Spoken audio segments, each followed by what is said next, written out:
Les descendants de l'éclair, première partie, chapitre 1, Perles. Une 6e année à Poudlard commence pour moi ce matin. J'ai veillé à bien tout préparer avant mon départ, ma valise est au complet. Je me suis réveillée tranquillement, et je descends maintenant prendre mon petit déjeuner en compagnie de mon père. Je sais qu'un discours et une morale m'attendent, mais je veux quand même profiter de ce dernier matin avec papa. Cette année, j'ai décidé de ne rentrer à la maison que pour les vacances de Noël pour remplir au mieux mon rôle de préfète de Gryffondor. Arrivé en bas, je vois que tout est sorti sur la table. Ce qui la remplit le plus sont les viennoiseries françaises que j'adore. Papa me connaît bien. Coucou ma puce, tu as bien dormi? Oui, j'ai super bien dormi. Je suis prête pour entamer mon avant-dernière année à Poudlard. Qu'est-ce que tu grandis vite, tu me fais penser à ta mère. Allez, assez discuté, mange, tu as besoin de prendre des forces pour ton voyage. Oui, merci papa en tout cas pour ce super petit déjeuner. Rapidement, j'engloutis 2 pains au chocolat typiquement français. Certainement ce que je préfère manger un matin de rentrée. Je finis plutôt rapidement, j'ai bien mangé, et je remonte vite dans ma chambre pour finir de me préparer. J'ai tellement hâte de retrouver Jade dans la gare de King's Cross. Jade est ma cousine, c'est la fille de Rose Granger Weasley et Scorpius Malfoy. Je suis donc Perle, fille de Hugo Granger Weasley. Je ne traîne pas une minute, la voiture que nous avons louée au ministère de la Magie est déjà là. Papa m'appelle, il a déjà descendu ma grande et grosse valise aux couleurs de ma maison par magie. En sortant de la maison, je me retourne, la regarde une dernière fois, pense à ma mère, et m'installe confortablement dans la voiture noire, à côté de mon papa. Tu es sûre de ne pas vouloir rentrer pour les vacances de la Toussaint, ma perle adorée? Oui, papa, je vais faire un test, je t'ai dit. Oscar Wilde, lui, veut remplir son rôle de préfet à merveille et a décidé de rester à Poudlard tout au long de l'année. J'ai trouvé que c'était une bonne idée, et comme je te l'ai dit déjà plusieurs fois, j'ai envie de rester avec lui. D'accord, très bien, mais tu rentreras pour les vacances de Noël? Peut-être, je verrai bien. La route n'est pas très longue. Nous avons mis environ 1 heure pour arriver à la gare de King's Cross. Je sors de la voiture, je suis habillée en moldu, donc personne ne me regarde de travers, mais mon père gère un peu moins bien la situation. Plusieurs regards, au final, sont fixés sur nous. Au loin, j'aperçois une longue chevelure d'un blanc de neige coiffée d'un bandeau d'un vert émeraude. Je la reconnais tout de suite. Jade est arrivée avant moi. Je fonce vers elle, je suis tellement heureuse de la revoir. Nous ne nous sommes pas vus des vacances car avec mon père nous sommes partis en France et elle est partie en Bulgarie. Je n'ai qu'une cousine, je tiens vraiment à elle. C'est comme une sœur que j'ai toujours rêvé d'avoir. Père, tu es enfin là, je suis tellement heureuse de te revoir. Oh Jade, tu m'as tellement manqué. Les retrouvailles sont toujours très émouvantes. Nous nous serrons dans nos bras si fort. Mon père, lui, retrouve sa sœur et Scorpius. Il est très heureux aussi, je le vois sur son visage. Nous rentrons dans la gare, nous avançons entre les quais 9 et 10, repérons le mur qui se trouve entre les deux, et fonçons droit dedans. Je suis accompagnée de Jade, nous traversons la barrière ensemble et découvrons en même temps un spectacle qui nous émerveille à chaque fois. Le Poudlard Express se trouve en face de nous, crache de la vapeur et fait apparaître la pancarte qui nous indique quai numéro 9 3/4.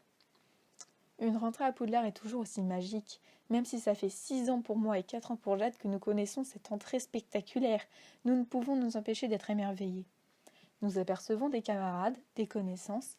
Plusieurs personnes nous saluent. Nos grands-parents sont célèbres après tout. Tout le monde nous connaît. Perle, le train s'apprête à partir. Dépêche-toi de monter pour retrouver les préfets. Oui, papa, je sais. Ne t'en fais pas, je reste juste encore avec Jade un peu. J'embrasse mon père sur la joue. Je sais que je ne le reverrai pas avant longtemps, et ça me fait de la peine de le quitter, sachant qu'il se retrouvera seul désormais. J'embrasse aussi tante Rose et oncle Scorpius, et nous filons ensuite, rapidement, avec ma cousine. J'imagine que tu vas aller dans le wagon des préfets, me dit-elle. Effectivement, on m'attend là-bas, mais ça ne sera pas long. Après, je dois me balader dans les allées pour surveiller les premières années. Je pourrai ensuite te rejoindre et on finira le trajet ensemble. D'accord, j'espère que tu viendras rapidement. Je ne trouve pas de connaissances en plus. Essaie de t'incruster dans un wagon de 4e année, je suis sûre que tu rencontreras du monde. Est-ce que tu ne veux pas plutôt que je réserve un wagon pour nous deux? Écoute, si ça te fait plaisir, fais comme tu veux. À tout à l'heure. Ma cousine ne s'est jamais trop fait d'amis. Elle passe la plupart de son temps avec moi. Bien sûr, elle a sympathisé avec les filles de son dortoir, mais elle a encore un peu de mal à vraiment apprécier sa maison, ou plutôt comprendre les élèves de Serpentard. Elle est très discrète et originale, ressemble beaucoup plus à son père qu'à sa mère, mais elle a le mérite d'être un Serpentard. C'est une super maison qui lui correspond à merveille. Tout le monde complote derrière les Serpentards, à croire que c'est une horrible maison, mais ce n'est pas le cas du tout, bien sûr. La plupart des anciens mange-morts étaient à Serpentard, mais ça ne veut pas dire que tous les élèves de la maison sont aussi horribles qu'eux. J'atteins le wagon des préfets. Nous y retrouvons le professeur Eastward, qui enseigne les sortilèges. C'est le formateur des préfets, et pour la première fois depuis mon arrivée à la gare, je vois Oscar Wilde, le préfet de Gryffondor avec moi, qui est même un très bon ami. Je suis si heureuse de le retrouver lui aussi. Perle, tu es enfin là! Salut Oscar, ça me fait tellement plaisir de te revoir. Tu m'as beaucoup manqué, tu sais. Soudain, je le vois rougir et je crois que je me suis mise à rougir à mon tour. Installe-toi à côté de moi si tu veux, dit-il d'un air gêné. D'accord, pas de souci. Je m'installe donc à côté de lui. Je suis une des dernières. La plupart des préfets sont déjà présents. Ils ont tous mon âge et on se connaît bien.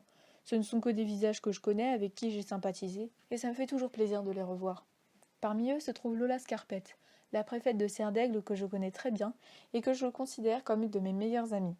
Je lui adresse un sourire. Salut Perle, comment se sont passées tes vacances? Coucou Lola, de mon côté ça s'est très bien passé. Je suis partie en France avec mon père visiter ce pays que je trouve fabuleux. Et toi? Oh, ça a l'air très intéressant. Moi j'ai passé la plupart de mon temps en compagnie des lupins. Tu sais, Rémus et Dora, les jumeaux métamorphomages. Ah oui, j'en ai entendu parler d'eux. Ça a dû être très drôle de passer des vacances avec eux. Oui, effectivement, on s'est bien amusé. Nous avons encore parlé pendant quelques minutes, et à la fin de notre discussion, Oscar m'a interpellée. Perle, ça te dit de dîner avec moi ce soir lors du festin de bienvenue? Ah, ne m'en parle pas, ça me donne faim, dis-je sur un ton très enjoué. Mais sinon. Mes paroles ont été brouillées par le départ du train et la prise de parole du professeur Eastward. Bonjour, cher préfet, bienvenue pour cette nouvelle année. Nous nous connaissons déjà tous, bien évidemment, alors les présentations ne sont pas nécessaires, j'imagine. Comme vous le savez, vous atteignez tous votre 6e année, et nombre d'entre vous le savent, cette année s'avérera difficile. Encore plus pour vous, cher préfet, car vous devrez veiller à faire régner l'ordre dans chacune de vos maisons. Cela fait déjà 1 an que vous appliquez votre rôle, et tout s'était bien passé l'année dernière. Je ne vois pas pourquoi ça ne le sera pas cette année. Pour la maison Poufsouffle, nous avons mesdemoiselles Amy Jason et Lizzie Lefort. Pour la maison Serpentard, nous avons Danny Holtz et Nangui Soumat. Pour la maison Gryffondor, nous avons Oscar Wilde et Père Weasley. Et pour finir, nous avons Oulina Laurette et Lola Scarpette pour Serre-d'Aigle. J'espère que vous tiendrez bien votre rôle, même si je ne doute pas de vous. Le professeur a tenu son long discours agrémenté des nouvelles règles et choses à savoir pour cette nouvelle année, encore pendant bien longtemps. Au bout d'1 heure, il nous a laissé partir vadrouiller entre les rangées, au moment où la dame au chariot passait elle aussi. En m'en allant vers les wagons, en essayant d'apercevoir où Jade s'était installée, Oscar me rattrapa.